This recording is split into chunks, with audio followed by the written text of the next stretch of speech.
आइए जानते हैं आज के कुछ प्रमुख अंतर्राष्ट्रीय खबरों को, लेकिन उससे पहले एक नजर आज के हेडलाइंस पर। बजट पेश होने के बाद कांग्रेस की प्रेस कॉन्फ्रेंस, रणदीप सिंह सुरजेवाला ने कहा इस बजट से किसी को कोई राहत नहीं मिली। वित्त मंत्री ने 6 करोड़ टैक्स पेयर्स की उम्मीदों पर फेरा पानी, टैक्स स्लैब में नहीं किया कोई बदलाव। अखिलेश शिवपाल को कांग्रेस ने दिया वॉकओवर, करहल जसवंत नगर सीट से प्रत्याशी हटाया। सीएम योगी आदित्यनाथ को काला झंडा दिखाने का इनाम, पूजा शुक्ला को समाजवादी पार्टी से टिकट। लखनऊ में रीता बहुगुणा के अनुमानों पर भी फिरा पानी, स्वाति सिंह का भी कट सकता है टिकट। नोएडा में पूर्व आईपीएस के घर पर पड़ा छापा, 600 लॉकरों से करोड़ों रुपए मिले। यूएई की सबसे बड़ी मस्जिद में पत्नी के साथ पहुंचे इजरायली राष्ट्रपति। यूएई ने लिया एक और बड़ा फैसला, जानिए इस बदलाव का क्या होगा असर। शेयर बाजार को रास आया बजट, सेंसेक्स 848 अंक चढ़ा। और आईपीएल ऑक्शन की फाइनल लिस्ट, 590 खिलाड़ियों पर लगेगी बोली। आज बजट पेश होने के बाद कांग्रेस की प्रेस कॉन्फ्रेंस में पार्टी प्रवक्ता रणदीप सिंह सुरजेवाला ने कहा कि इस बजट से किसी को कोई राहत नहीं मिली और आम जनता टैक्स के बोझ के नीचे दबी हुई है, पर सरकार राहत देने में विफल साबित हो चुकी है। सरकार के बजट से किसी भी वर्ग को कुछ खास नहीं मिला जिसका उल्लेख किया जा सके।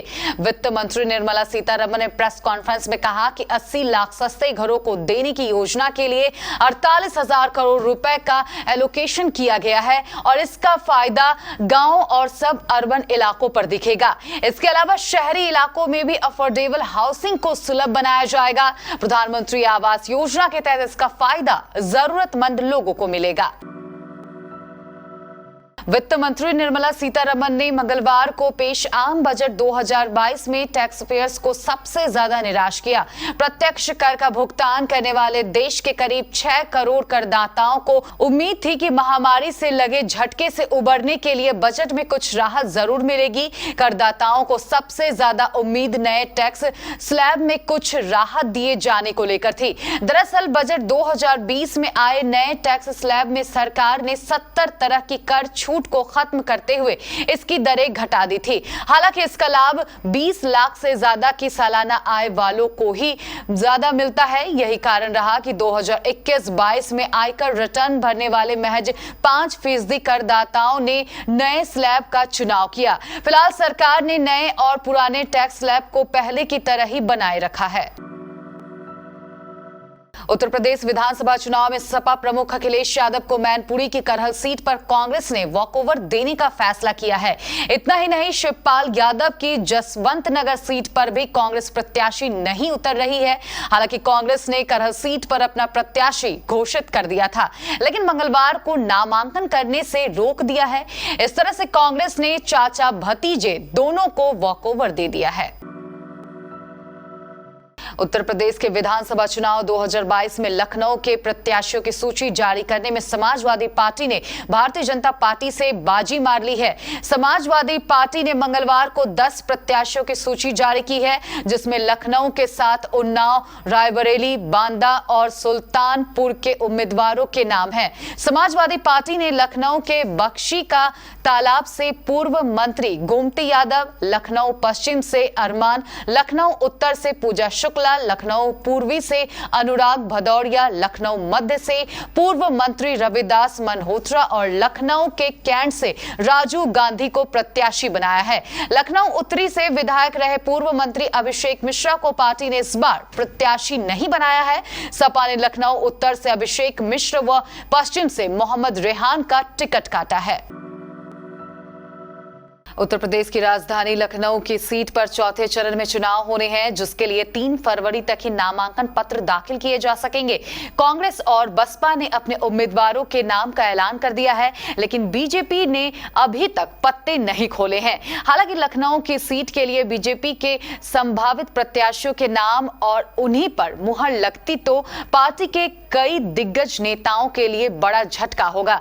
लखनऊ की 9 सीटों में से 8 सीटों पर बीजेपी का कब्जा कब्जा है और 2022 के चुनाव में इन पर अपने सियासी वर्चस्व को बचाए रखने की चुनौती है। ऐसे में माना जा रहा है कि योगी सरकार में मंत्री स्वाति सिंह का टिकट कट सकता है और उनकी जगह सरोजनी नगर सीट से पूर्व आईपीएस को बीजेपी अपना प्रत्याशी बना सकती है। वहीं लखनऊ कैंट सीट पर रीता बहुगुणा जोशी को अपने बेटे के चुनाव लड़ने के अरमानों पर फिर पानी फिर सकता है।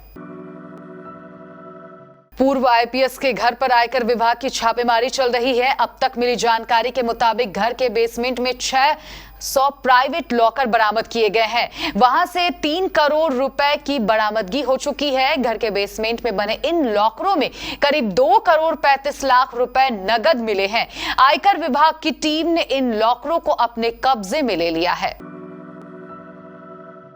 इजराइल के राष्ट्रपति आइजर हरजोग यूएई की यात्रा करने वाले पहले इजरायली राष्ट्रपति हैं।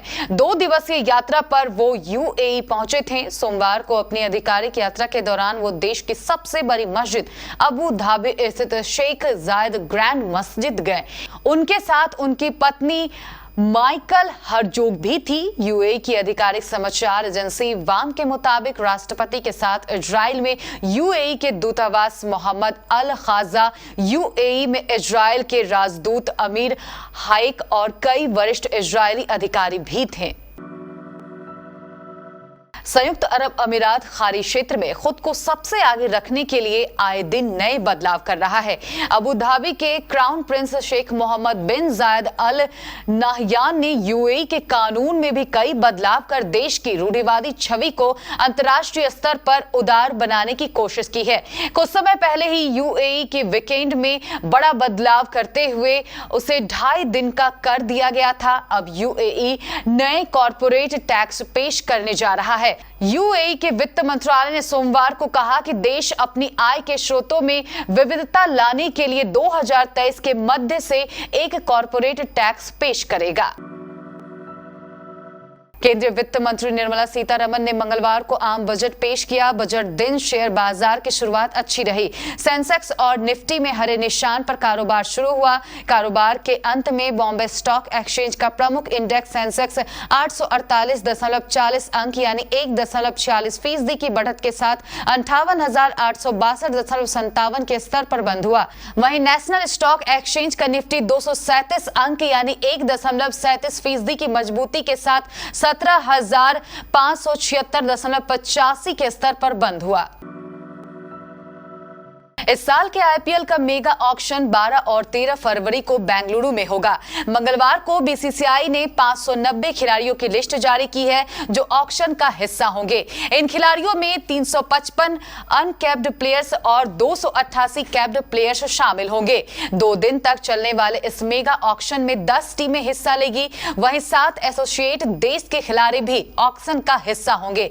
ऑक्शन में 370 भारतीय और 220 विदेशी खिलाड़ी हिस्सा लेंगे। इस बार टूर्नामेंट में कई बड़े खिलाड़ी हिस्सा नहीं लेंगे। वेस्टइंडीज के दिग्गज खिलाड़ी क्रिस गेल ने अपना नाम ऑक्शन में नहीं दिया है। वहीं ऑस्ट्रेलिया के मिचेल स्टार्क, इंग्लैंड के Sam Curran, Ben Stokes, Jofra Archer, जो रूट, क्रिस वोक्स ने भी ऑक्शन में अपना नाम शामिल नहीं करवाया है।